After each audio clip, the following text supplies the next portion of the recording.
Hello and welcome to Transformations Cafe, where we're serving light as bold as love. I'm your host, Ken Marks. Transformations Cafe is brought to you by the Institute for Global Transformation, or IFGT. We're an all volunteer nonprofit organization, and our vision is a world working together to utilize the power, love, and wisdom of higher consciousness to benefit humanity and the planet. Our mission is to support transformations in consciousness and in the way humanity interacts with one another so as to bring about positive change in the world individually and collectively. We invite you to visit our website at theglobaltransformation.org. And if you'd like to join our community of change makers, there's a join button at the top of each page. And we would really appreciate if you consider supporting our work, including programs like Transformations Cafe. There's a donate button at the top of each page as well. Welcome to all of the folks who have joined us today, this on a special day and time relative to our regular schedule. On today's program, we're really very honored to welcome back to Transformations Cafe a most distinguished member of IFGT's Advisory Council, Dr. Amit Goswami. He is a quantum physicist, philosopher, and pioneer of the science within consciousness model. We've had the joy of speaking with Dr. Goswami on several occasions, and again, you can see all of those prior recordings on IFGT's YouTube channel. Most recently, he and his co-author, Dr. Valentina Onisar, were guests on Transformations Cafe in February of 2024, where we discussed their book, Quantum Integrative Medicine. His latest book, which we're showing the cover of now, The Ascent of Humanity, Quantum Biology and Our Future, invites us into a profound reimagining of evolution, not just biological, but spiritual. And we'll explore this, especially in a time of upheaval and possibility. What might it mean to evolve consciously? And as another brief aside, those of you familiar with IFGT and with this program, Transformations Cafe, will not be surprised that many consistencies are found in this and other of Dr. Goswami's works with the ageless wisdom. And some of those that I identified when reading and preparing for today include the fundamental nature of consciousness, our movement from emotional to mental polarization, the rise of the divine feminine, changes in dominant energies, for example, from sixth to seventh ray energies, the evolution or the evolving of the kingdom of conscious souls, and the interconnectedness of everything. So those of you who study the ageless wisdom may recognize some of those. Our hope is that this conversation will interest and inspire as many people as possible to study and read more of Dr. Goswami's work. We're barely going to have time to skim the surface of his very profound and beautifully intricate ideas that he's developed and shared over the lifetime of his work. So please know what you're about to hear is just the surface. And if you are interested, which we hope this conversation will inspire you to become even more interested, please start reading his work and get into it. It's really very inspiring, and I think it's life-altering, to say the least. So with that, I'm going to introduce Dr. Goswami via his biography, and then we'll get into our conversation. Amit Goswami, PhD, is a retired professor from the physics department of the University of Oregon, where he was on faculty from 1968 to 1997. He is a renowned pioneer of the new paradigm of quantum science based on the primacy of consciousness. In 2009, Amit started a movement called quantum activism, now gaining ground in North and South America, where he founded the Quantum Academy, Europe, and India. At the same time, he has established the Center for Quantum Activism, or CQA, with headquarters in the United States. In 2019, he and his collaborators established an educational wing of CQA called Quantum Activism Vishwalayam, or Home of the World, acting as the Department of Quantum Science at the University of Technology in Jaipur, India. They developed a master's program in psychology and also PhD programs in psychology, yoga and naturopathy, economics, management, and sociology. All these are based on principles of integration of science and spirituality that Amit has developed over the years. It is an international program of transformative education.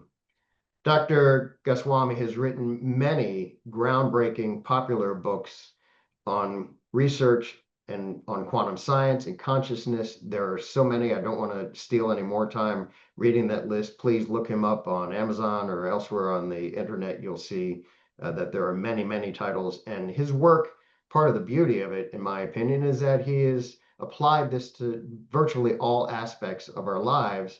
And you can see how, therefore, everything is interconnected. It really is just a wonderful concept that he's developed over these years and then brings and shows how it can apply to all aspects of life. He was featured in the movie What the Bleep Do We Know and the documentaries The Dalai Lama Renaissance, The Quantum Activist. His most recent documentary was launched in 2024 in Brazil, The Power of the Subtle.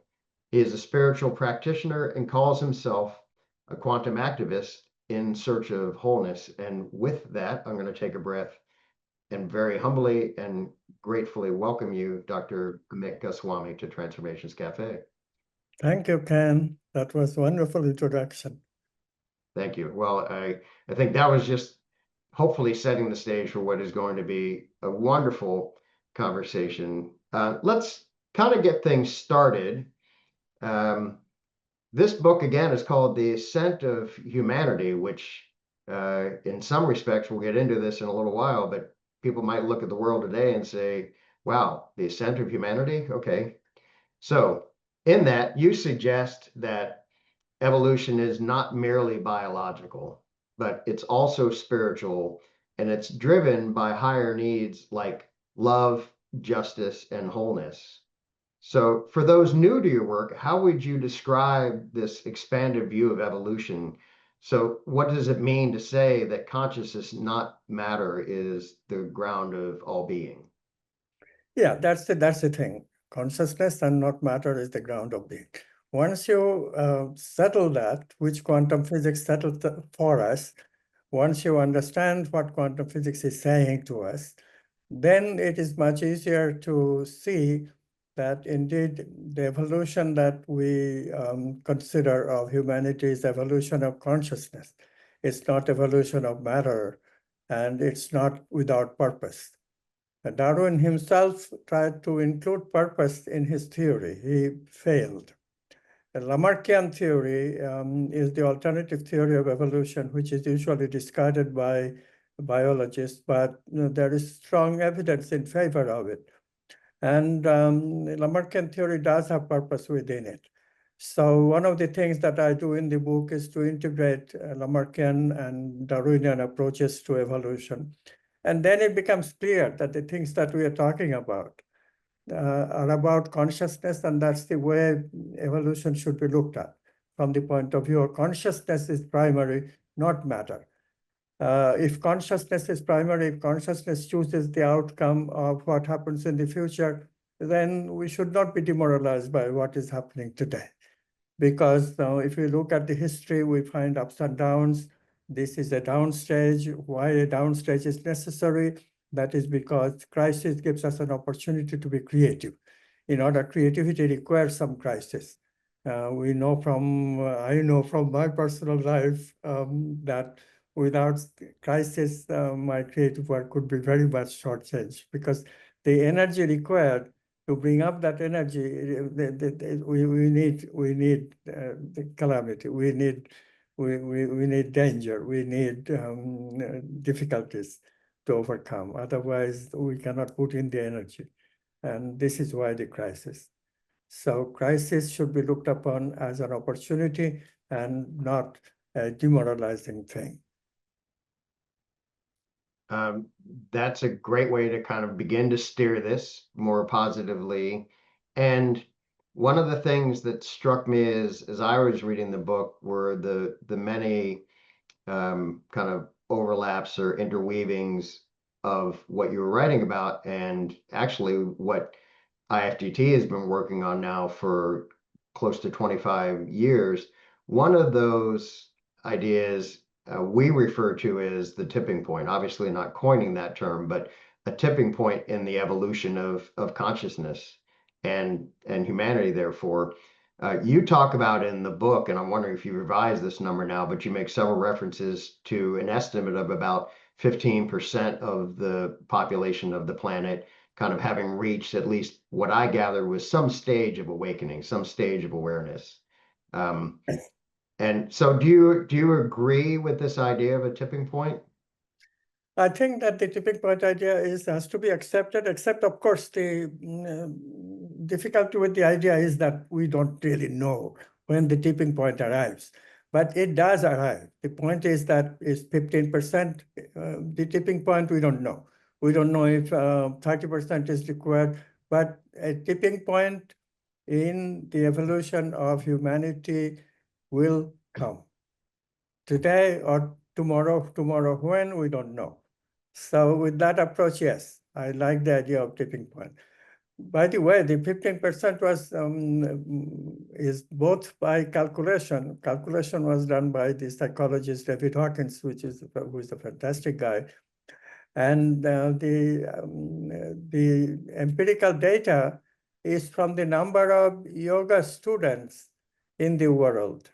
That today, really, it is a fact that about 1 billion people out of 8.5 do practice some sort of personal spiritual practice like yoga, pranayama, qigong, tai chi, what have you. Well, that in and of itself is fascinating because I have heard, I couldn't begin to count how many references I've heard to people having a sense that more people are quote unquote awakening, but I've never before this moment actually heard any attempt to quantify that with any type of empirical measure. And so that's encouraging. Certainly, as you well know, people could start, questioning whether that's a reliable method, but at least it's a start of being able to quantify. And that's important because at one point in your book, and I had to, math is not a strong suit of mine, and you talk about 15% and then said that's over 1 billion people. Yeah, I did the numbers. It's true. That's a lot of us.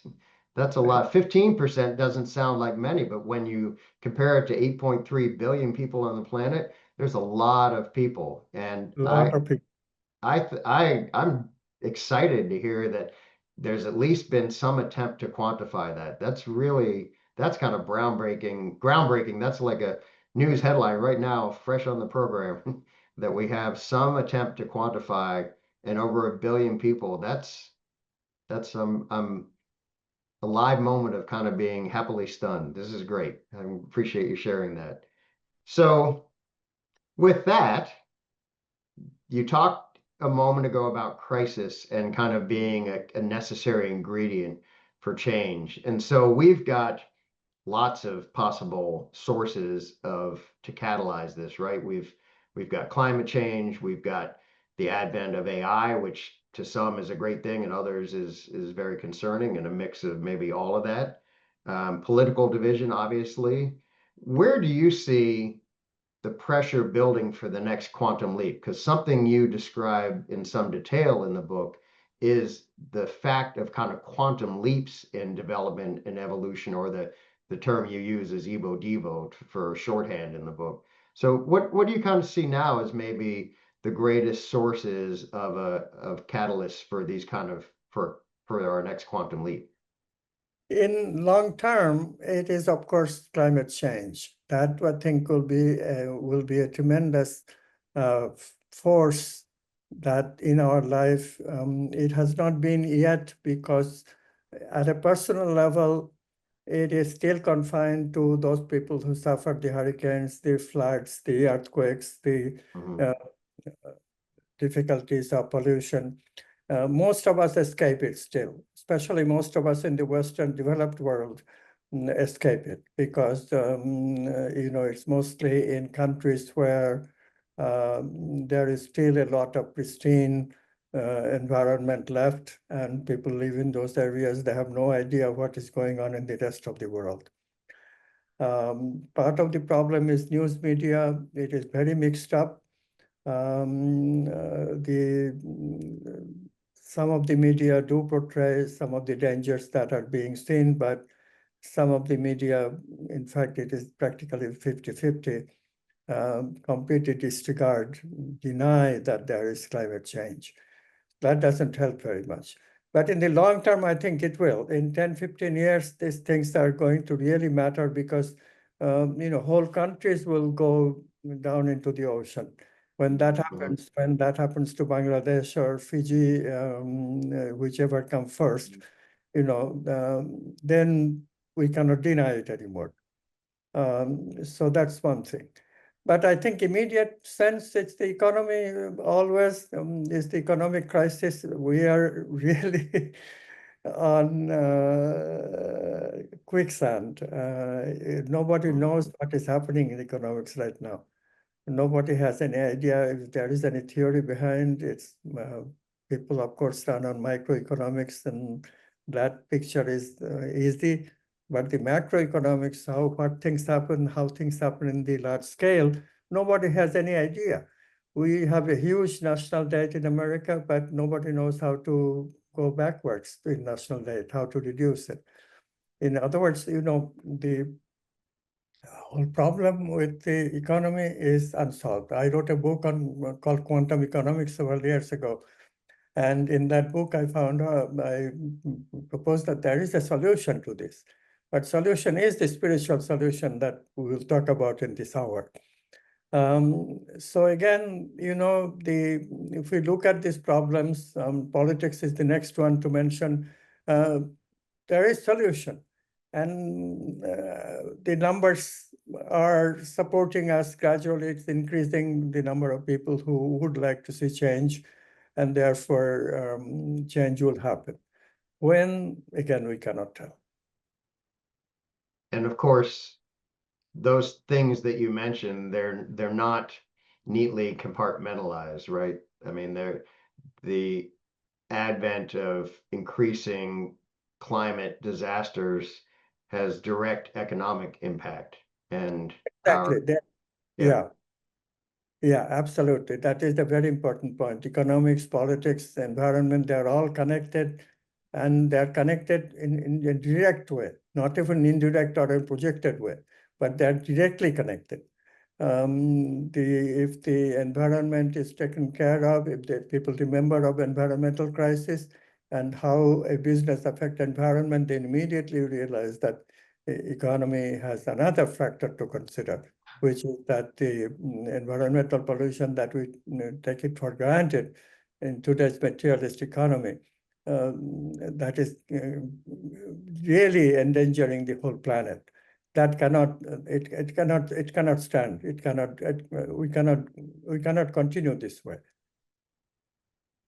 So I guess one of the burning questions is, you beautifully and very thoroughly identify how, if you look at past patterns and involve the acceptance of consciousness is fundamental, and then you bring in a number of quantum scientific principles, that we will actually make yet another leap, as opposed to the doomsday scenario, right? That we are either collapse into dystopia or extinction. Yeah. So Important point to notice is that we are potentially connectable, and we have connected before. There has been non-locally connected episodes in humanity before, and we can do it again. When we recognize that the quantum principles, non-locality, discontinuity, tangled hierarchy, these principles really play a role in our life, and it has played in the history of the universe is not a history that we read. It's really a spiritual history. It is, the spirit has joined before in the way that humanity proceeds, humanity evolves, and it will join us again. Right now, we are kind of detached from the spirit because that's the way rational mind works. The rational mind detaches from the rational mind, thinks that everything can be solved rationally without going into that non-local world. But everything cannot be solved rationally, and the crisis is indicating that. Nobody knows how to, nobody with any rational theory has any idea of how to solve the politics, the economics, the environmental problem, the three that we mentioned. There are others, of course, as well. Nobody, no rational mind can solve these problems. We talk about artificial intelligence. Indeed, generative AI is something that I support. It is good. It's good progress, but for a different reason than the materialist thing. It's good progress because humanity's attention will be taken up, because humanity literally will have nothing to do, nothing much to do. And then what do? They have to pay attention to the subtle. You see how the big changes will happen all of a sudden, because literally every day jobs are going out of the market. Jobs are reducing. So what will the human being do? As soon as you ask that question, you cannot have material jobs forever. You have to come to the subtle. This was the subject of the movie that we did, documentary that we did in Brazil, The Power of the Subtle. The subtle can indeed solve the economic problem in a hurry, and subtle will transform us. As soon as we economically invoke the subtle, use the subtle, explore the subtle, and by subtle, what I mean is mind, vital energy, intuition, archetypes. Now, as soon as we get into this business of what consciousness is about, then solution is not very far from us. Then immediately we become hopeful. You see, that's in our store for us. Then of course we should be hopeful. Yeah, I want to explore hope, but I'm thinking how this feels like you're describing. We're building to like this crescendo, and there's this Beatles song, "A Day in the Life," and at the end, it's just kind of this cacophony of noise, and then it reaches its peak, and then there's this silence, and I think that's what you're describing we're going to, because at some point the noise will subside and we will have no choice but to be able to then hear the subtle. Yes. And once we get into the subtle, then there is no stopping us. Then you see, I mean, what happens ordinarily is that when people hear words like um, meditation, pranayama, or qigong, they think that, oh, how am I going to get for time for that? It's going to take me so Right. long. It's so hard. I'm not familiar with this. This is Eastern. This is Brazilian. This is this. This is that. And Right. immediately we repel from it. But actually, it's nothing like that. Once you get into it, you will find that no, meditation actually relaxes you. It's quite pleasant, and you look forward to it every day. Chanting, qigong, movements, these are wonderful to partake in. That transformation of the psyche is what we are looking at. And gradually, I find that people are looking at that. And once they find that, oh, it's not really foreign, it's not really something that I cannot do, it's quite natural for me to do this. There's yoga postures or qigong movements.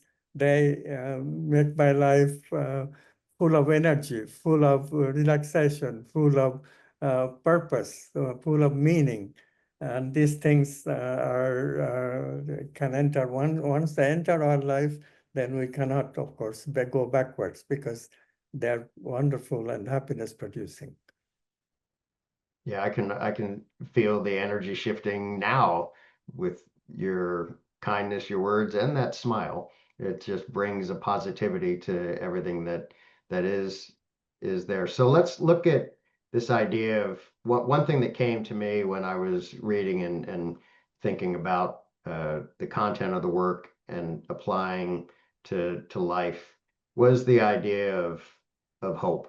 And so you wrote that evolution accelerates when we align with higher needs, love, justice, wholeness as examples. Yeah. And so, as we've been talking about, it can feel like a very anxious time where we can feel overwhelmed and disempowered. I think one of the central postulates you share with us is this idea of developing uh, positive instinct.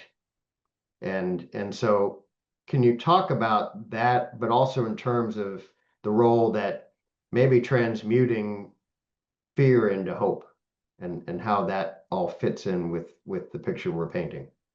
Yeah, this is the important stuff. This is the most important stuff. Actually, we are full of negative instincts. The brain is full of it. All the negative emotions, I don't have to name them, you know already. I mean, everybody knows. Anger, jealousy, competitiveness, domination. These are things that everyone has to live with every day because they are built into the brain. Compared to that, positive instincts are very few, and even that not complete. For example, take altruism. Many people have altruism as an instinct, no question, because we see them, you are stranded in the highway with a flat tire. By personal experience, within 15 minutes, somebody will stop and say, "What is the problem? Can I help?" That that that altruism is built into some people, but it's built into only about 40% of the people. Hmm. It may be as much as 60% who do not have altruism as an instinct. Now, if you don't have altruism as an instinct, just imagine yourself that way. It's hard to imagine because you are very far from it, but try. You really do not have any idea of the other to help. That is what means absence of altruism as an instinct makes the human being really only left with only the negative emotions and me-centeredness and pleasure-centeredness and information addiction, all these things that we talk about, the base level human condition.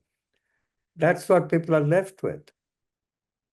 Altruism is really the crucial one to develop for humanity today. If we developed altruism, we could not possibly deny climate change, that climate change is taking place.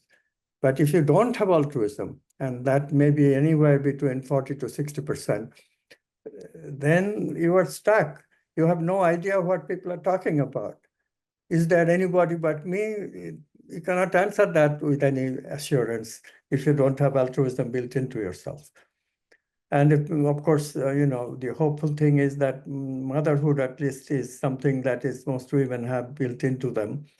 So that instinct stands pretty well, and that is our good chance. If you notice just this audience, look at the audience. It's women, right? So that's part of the hope as well, that women are waking up much faster than men are. And, like when I give a talk or give a workshop, 70% of the attendees are women. Mm-hmm. Because women value positive emotion, they have that motherhood, although not everybody is a mother, but the preparation happens from childhood. And that means something. That means that one can look at motherly values as personal, something personal. And therefore, and then there is romantic love. That one is also somewhat instinctual in some people. Some people don't know what we are talking about when we're talking about romance, but some people do. So these are the points of hope, that we have some people already into positive emotions, but also the danger. Danger is that no, it's less than half who are into positive emotions. And therefore, we should be very careful about the role of evil, what the role the evil play. There really is something like evil in society because of these people who don't have the altruism instinct.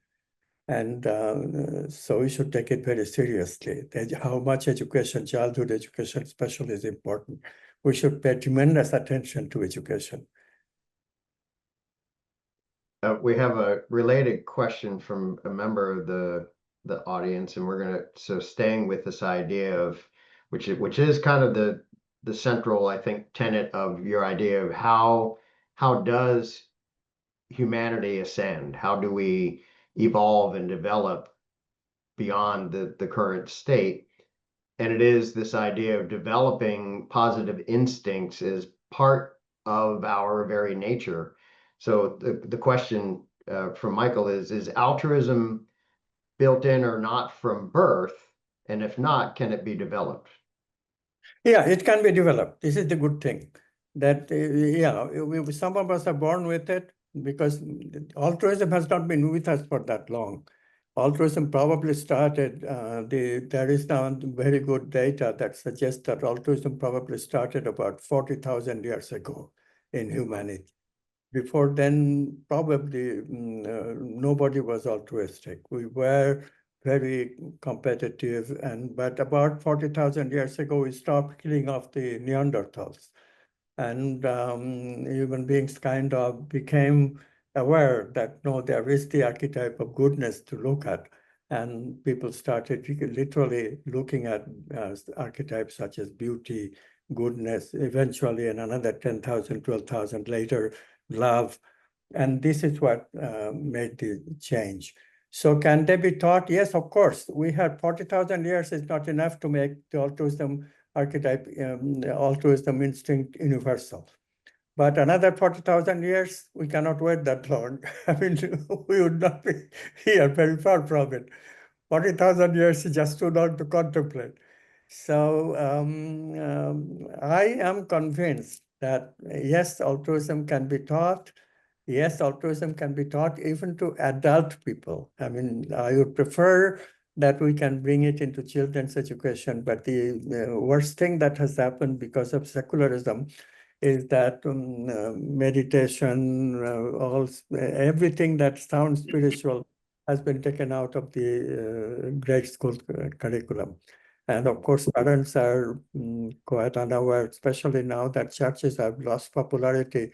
Parents really don't give children any exposure to things like altruism, things like positive stuff, love, goodness, uh, love thy neighbor. How many people learn that today before they become adult?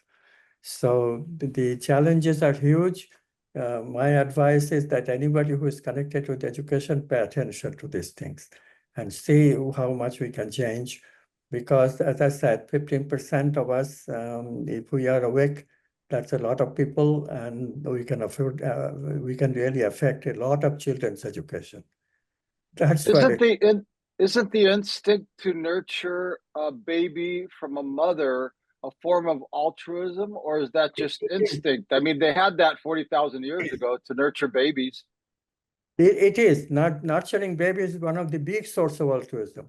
But again, the problem is, do we differentiate between girls and boys? Mothers teach girls about helping others, but boys, they teach, they shy away when the male parent enters, and male parent is individual, and that individualism is emphasized much more than the other. And this is the problem. Men are behind in terms of altruism. Women are much more altruistic than men.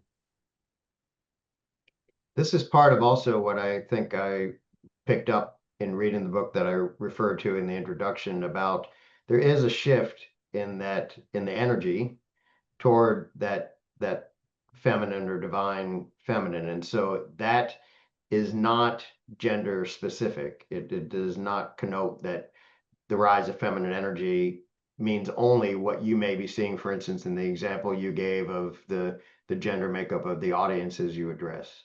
But that in across humanity, the feminine energies are becoming more apparent. They're presenting themselves more. Do you agree? Yeah, but there is also already a opposing current as well, because particularly in the developed countries, what has happened is that the women have found that it is much better, much easier to go ahead in social positions, in business positions, professional positions, if they co-opt to male values. So women have been also giving up on women's values because that has become a kind of a closed door in terms of professional enhancement. So that has to be considered as well. But I think overall you are right. Overall, like, the reason that I'm very popular in countries which are emotional, like South America, it's pretty obvious because they're much more emotional than North Americans. Yeah, true. But I think this also seems to then lend itself to what we were talking about earlier in terms of a crisis bringing about uh, those big quantum leaps. And this seems to be another ingredient that, we have an imbalance in these energies, and until we have a balance, we're pushing ourselves to kind of force a rebalancing in that way. Yeah, and indeed, this is a great opportunity for seeing that we need to change the positive emotion. I mean, men and suppression of emotion has become such a habit for the last 40 years or so. This does not have to be, and if it is, then we are doomed. So we have to change our really from the rational mind into an intuitive mind, emotional mind. And there is really both the hope as well as danger. If you talked about tipping point, that's one of the tipping points. When shall we turn to look at emotions as something important in our life, positive emotions? By emotion, we only mean the negative because that's what happens. Mainly, we have negative emotions in our brain. But we need to see more and more people with positive emotions, that emotions have another side. It can be positive and then it begins with altruism, motherhood, the things that we are familiar with. But there are more positive emotions than this.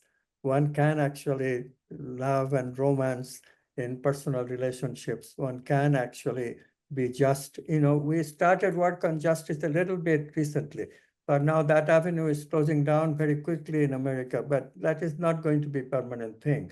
I think that justice is an archetype to which we will pay attention more and more and more and more. And that will bring in positive emotions in a hurry. Yes, and I'm looking at a comment that I will get to in a moment, but you made mention of something that I heard because I read the book. I want to make sure that for those who may not be familiar with this work or other works that you've provided us with, that we do give you a chance to speak on this. You talked about the the rational mind, the emotional mind, and the intuitive mind. Can you describe those a little bit more? Because the intuitive mind is also part of your description of what we are evolving to. Yes, we are evolving to the intuitive mind. There is no doubt about it. The whole evolution of humanity can be looked upon as four major stages. In the first stage, mind was giving meaning to the physical. That's when we are hunters and gatherers.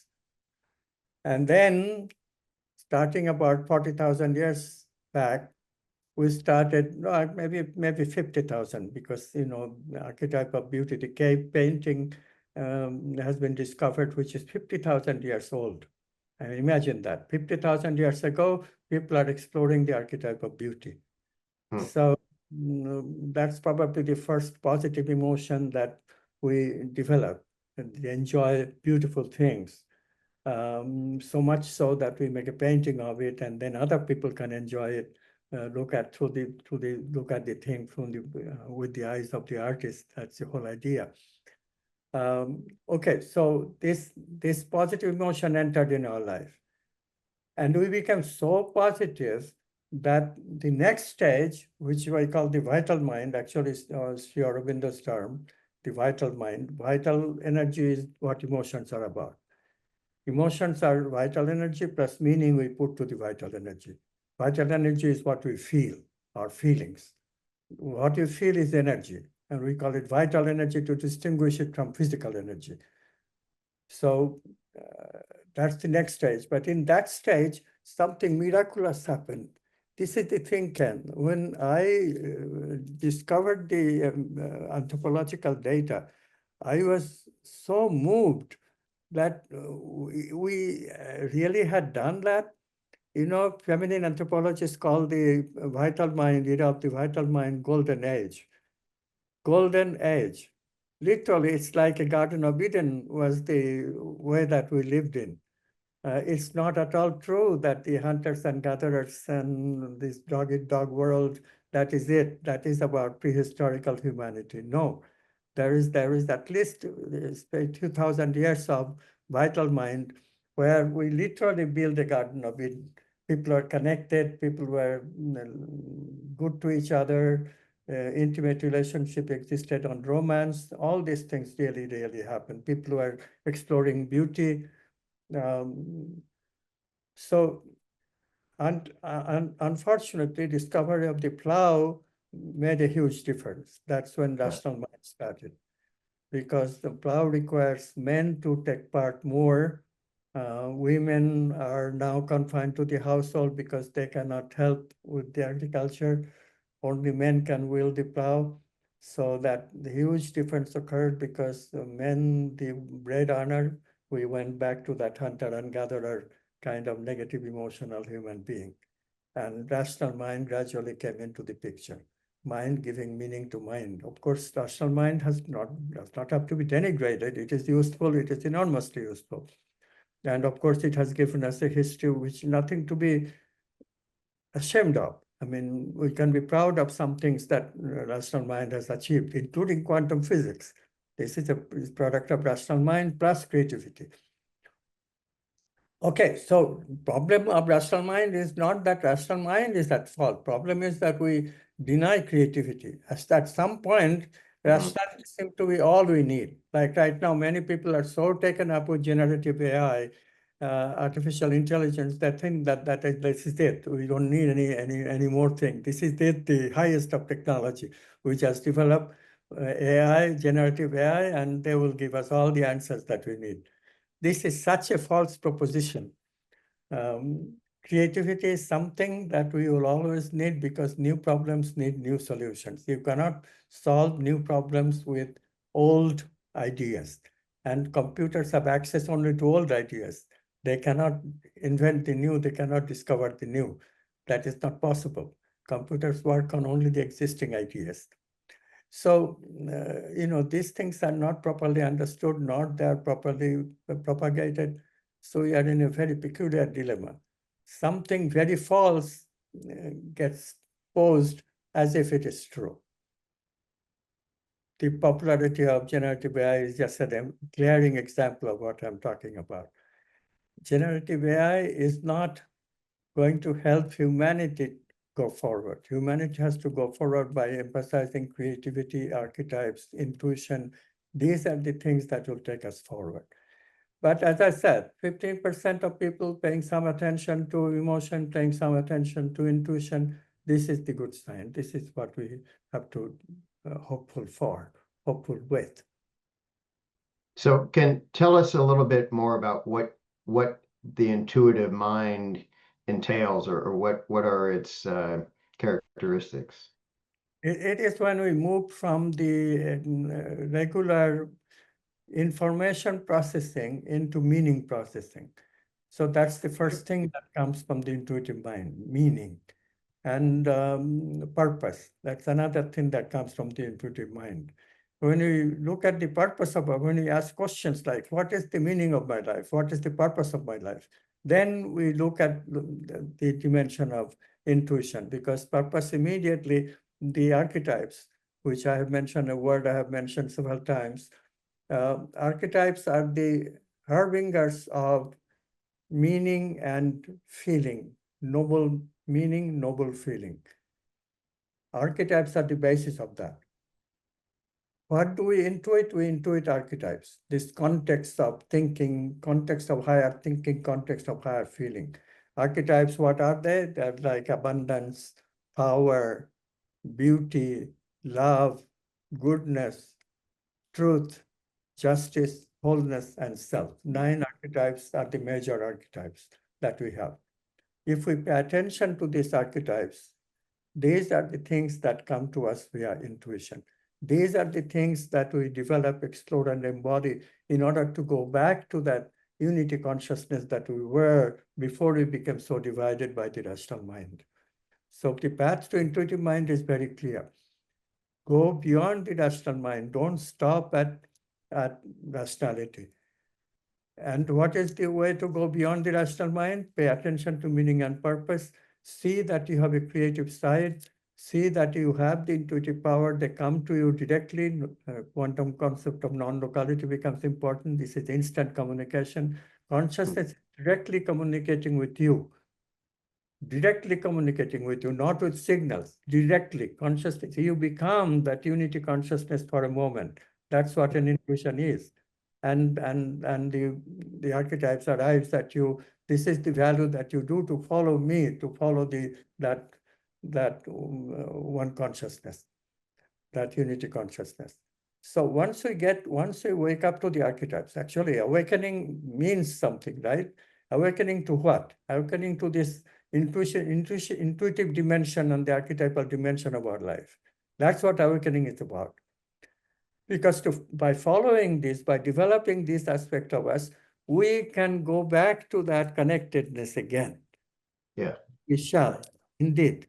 Non-locality is what connects us, instant communication. We don't need signals. We don't need rational talking to convince someone. We can just directly connect heart-to-heart connection, as we call it in popular language. So the intuitive mind then would involve things like non-local connectivity and telepathy? Non-local connectivity, telepathy, creativity. Creativity is a product of the intuitive mind. Clairvoyance, yeah, all things that we call paranormal, they are really intuitive mind, play of the intuitive. Yeah, this is spirituality itself is into play of the intuitive mind. yes. And this is where I think maybe I'm hoping that we can bring this sense of what we mean by a quantum leap, that humanity is going to evolve to where the intuitive mind is then what's prevalent. Yeah.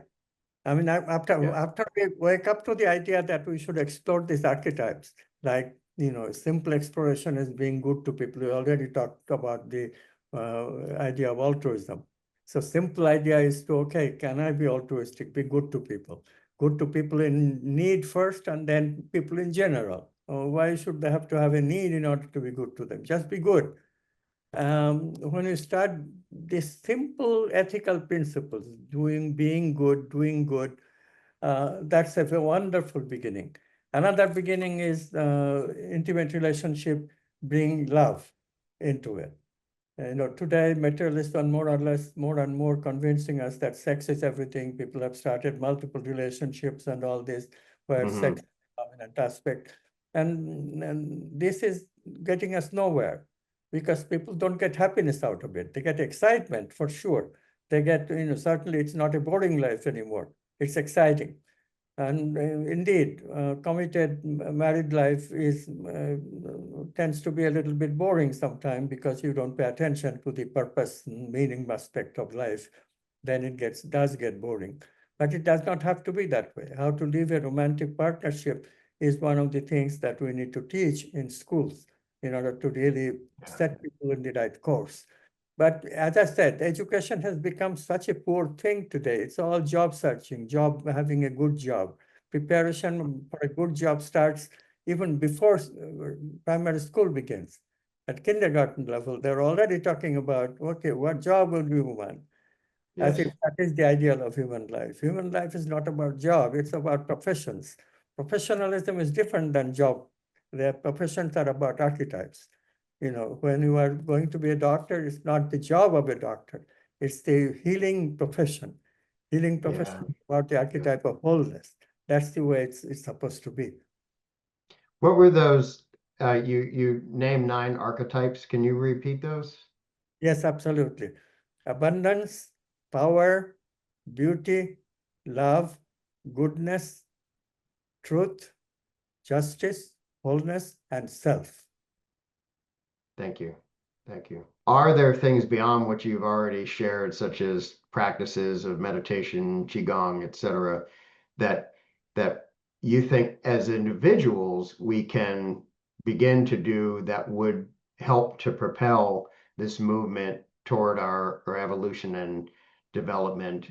You talk a bit about the avatars, which I liken to maybe some people using the term ascended masters, and this idea, one maybe as an example of what I'm asking you for more of, his, if we were to imagine ourselves as an ascended master of one's choosing, what would they do? Kind of that kind of thinking. But are there other things that as individuals you would suggest we could begin to do to incorporate and move us in this direction? One of the things that quantum physics tells us very clearly is the importance of intention. Intention, what we intend is important because that's how we get to choose. Usually our choices mean nothing because they're from the ego. Ego's choice is like choosing what flavor of ice cream would you like, answering that question. We can choose flavor of ice cream, not very much more if we depend on our conditioned ego in order to choose. Intention practice, this intention setting that I'm going to tell you the details of, practice takes us beyond that ego in order for the intention to come and produce an intuition, an answer that comes from the dimension of consciousness, from unity consciousness. So how does it start? It starts with inspiration. You have to be inspired. So everybody should look for a few inspired moments, and as much as you can, look for inspiration, things that inspires you. Look at flowers, look at sunset, look at people you love, read about these things, read about the archetypes, look at beautiful things, read about beautiful things, read loving stories rather than hateful stories, although hate is exciting, no denying that. Love is boring, no denying that. I'm agreeing with that, yes. I mean, it's on the face of it. But excitement is not everything. Excitement does not give you happiness. It makes you tense. Everybody with high blood pressure, and many middle-aged people to older people are now having high blood pressure. They know how dangerous it is to be excited so much. And instead, what we need is being positive, expanded, inclusive, so that it's not just me I'm thinking of, I'm also thinking of other people. And this is where relationship is very, very important in our life. So intention begins with inspiration. Relationships that makes you inspired. You start with that. And then you start with the ego because that's where you are. Okay, you intend from the ego. But very quickly you let go of the ego, you then intend for everyone. So I intend to be creative. Then you say, I intend to be creative for everyone. Let it be for everyone's good. Greater good. I intend to be creative because I want greater good. I want everybody to be happy. And then the next stage we already talked about, we briefly touched upon it, but very, very crucial in science of intention making. Very, very crucial, which is that my intention, at the ego, I don't choose. The chooser is the unity consciousness, that ground of being. That is what chooses ultimately. Anything new, anything creative comes to our life because of the choice of that unity consciousness. But I can try to align myself with the movement of the unity consciousness. This I can do. So I pray. This is where prayer fits in. So I pray that my choice, my intention be in alignment with the intention of the unity consciousness, the intention of the ground of being, with the purposive movement of consciousness. This crucial point, after the crucial point, we meditate, we become silent. Because in the silence is when the intuition comes. So if we remember these 4 stages, 5 stages, then practice it every day. What happens is that your intuitive power grows right before your eyes. You will find that more often than not, you are having intuitions. Thank you for that. And then the next stages of this, and you have this kind of 3-step summary that you provide toward the end of the book, but it involves then moving from the individual to various groups, either starting as couples and then moving into larger groups, and you talk about things that, of course, made me think about IFGT as one such group, and how we now have the power of the internet, which kind of helps to facilitate our local communication and on a much broader scale, and then maybe making that easier to bring in non-local. So can you talk a bit about the role of groups? Because we did have a question earlier that asked the question, if do you believe that as a group there's nothing we cannot do? But can you talk about then bringing these individual practices and then onto the larger scale of a group, and how that then plays into evolution and development? Yeah, we have not really even begun to use the power of group consciousness. Group consciousness connected by non-locality. When we talk about group, we talk about groups of rational thinking, group of rational discussion. This has to change. And to my surprise, I was a little bit apprehensive about can the internet be used for forming groups.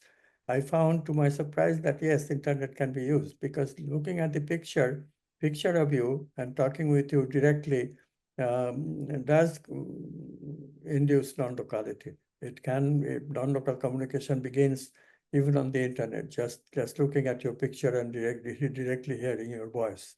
Mm-hmm. Voice plus the picture makes the difference.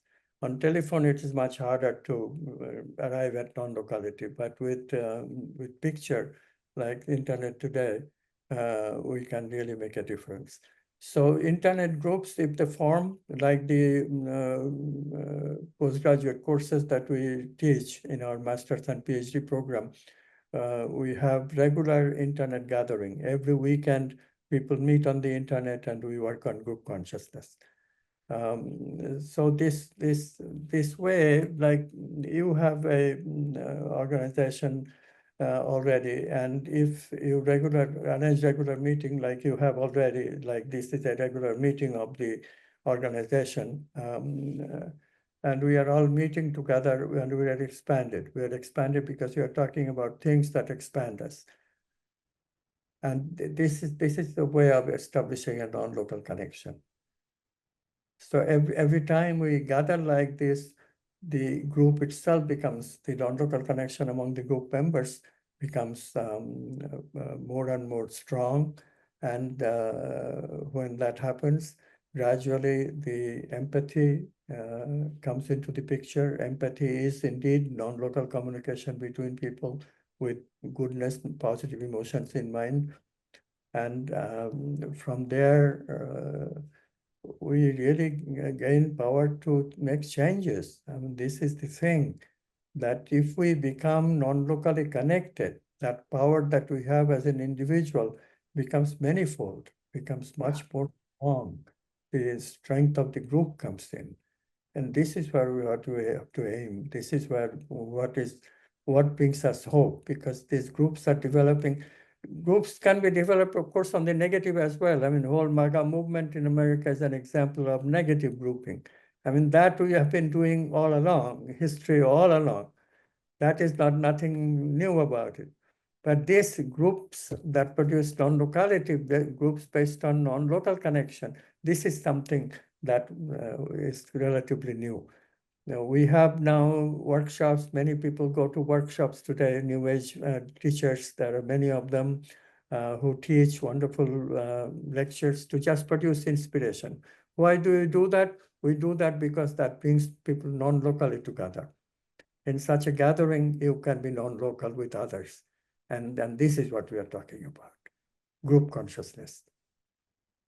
Yes, group consciousness, while also knowing that each individual member of the group is also fundamental. Yeah, it empowers the individual. Group consciousness that empowers the individual. You become part of the group, but you are also your individuality is also growing. It is not giving up individuality. That is the negative grouping. That's where you give up individuality. You just follow the leader. Everybody follows the leader. In non-local connection, there is no leader. Everybody is the leader. Everybody is following each other. It becomes what we call tangled hierarchical. It's always two-way. Between everyone, the relationship is a two-way relationship, not one way, not leader from follower. no, sorry, from leader to follower, but for everyone to everyone. Amit, if there is anything else that you wanted to make sure that you share, and have not yet had the opportunity to speak about, to please take a moment to do so now. I'll just bring the point, probably already have covered it a little bit, that it is very important to come together and form these groups that we are talking about, positive emotions that we are talking about, intention that we talked about, the practices like yoga, meditation, Tai Chi, Qigong, engaging practices like that, how important that is in our life. The whole concept of bringing science and spirituality together can be summarized in one word. We don't have to live in a contracted way like we do in our ego. We can be expanded. And the secret of expanded consciousness is bring non-locality in our life. If non-locality comes, then quantum leaps follow, creativity follows, intuition follows, intuitive mind follows, all these things. But non-locality is the beginning. So please remember that and try to engage with non-locality, inspiration, expanded consciousness as much as possible during the day. Life would only become happy for it. And happiness will become an old story that you can leave it behind. You can be happy and you can be happy all the time. Like they say in spiritual treatises, it really can happen to you. Amazing, isn't it? It Thank is you. amazing. It is amazing, and we're very, very grateful for your time and all the work that you shared. I will reiterate what I said in the beginning. Please, if you haven't already, uh, read Dr. Goswami's work and spend some time with it. This is very, very much the tip of the iceberg. And if you don't understand things like non-locality, spend some time with learning about those things, because this is actually one of the greatest sources of hope that I found recently, is that we are going to be able to evolve and develop. And what is that next stage going to look like? This book does such a beautiful job of presenting our history as a species, and that also then just kind of eliminates any thought that we've reached our climax and this is it. There are further developments we're going to experience, and it's an exciting time to see that unfolding. Just to stay in that mindset and try to steer away from some of the fear and the anguish and the despair, because I think those are easily to succumb to. But so read the work. It's a source of hope and a source of new information, inspires that creativity, and then leads to that intuitive development that we've been talking about. So thank you again. I wish you all the best. I wish you safe travels. Please give our love to Valentina, who has been instrumental in helping today happen. And we will invite you again, I'm certain. Thank you, Ken. Thank you very much. And thank everyone who's joined us today at this unusual time for this program. So it's heartwarming to see so many of you today. Thank you again.